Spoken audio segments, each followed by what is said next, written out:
Welcome to displayads.info. This case study is specifically just for one website. It's interesting. This website we've been building for about 2 years, and it was affected quite significantly by helpful content update, and then very significantly last September in 2023 by the helpful content update. And the traffic took a big decline. So I just wanted to give you an update on the traffic figures that we're seeing, the revenue that we're experiencing. This update is in January 2024. You can see the average EPMV for the month here was $15, and then the earnings for the month was around $1,900. So at its highest, we had this website up to around $19,000, almost $20,000, and now we're right down with a significant traffic drop. So just sharing this is normal procedure for websites that are reliant on organic traffic. Of course, Google decides what it's going to favor at any given time. There's no penalties at all on this site. It's just a site that's been affected by helpful content update and no longer giving priority to authority or niche websites. Okay, looking in the back end here in big data analytics, this is just the analytics for the month. So we can see the revenue. It shows a slightly different figure, but it's just a different reporting mechanism. This is what it looks like on a daily basis. Our average EPMV for the month. And the number of page views, 142,000 page views for the month. And then if we compare that to December, we can see that the page views reduced by almost 4%, but the revenue reduced by about 30%. The reason being that the EPMV decreased quite significantly from about $21 to $15. So hopefully once we're out of January, the EPMV will start to increase and the earnings for the page views will go up slightly. Here, this is the EPMV over the month of January.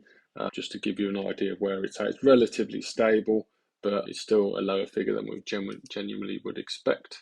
And that is about it for now. It's a quick update. If you go to displayads.info, we've got lots of information on here around how to make money online, how to get started with Ezoic, how to do keyword research using Ahrefs paid and free tools, how to optimize Ezoic to make the most out of the page view. And then we've also got the Ask Me section on there if you have got any questions. So I think the one thing I do want to share with this update is just to anyone that is experiencing similar issues with HCU and has tried to re-optimize their content and tried to move forward. I think one thing to look at is if you've taken a more than a 50% drop in traffic after September 2020, chances are you are affected by HCU, whether or not you know it or not.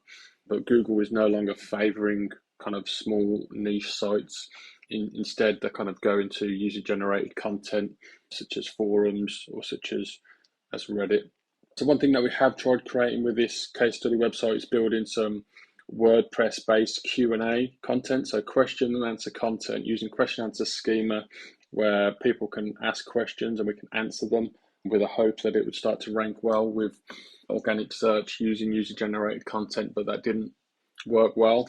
And I think the reason for that is because it was directly done within WordPress and it could still maybe be perceived as WordPress content. So next, I'm going to introduce a full-size forum, old school forum, add it to the site and start building a community that way. And also start building some content on that forum myself and see if I can get that content to start to rank again. I'm going to build it as a subdomain, let the backlinks from the main website kind of pass through and help that forum, and we'll see what happens. Okay, so hopefully I can give you an update on this in the future. All right, thanks for listening. If you've got any questions, leave them in the comments below or visit the Display Ads website. Thanks.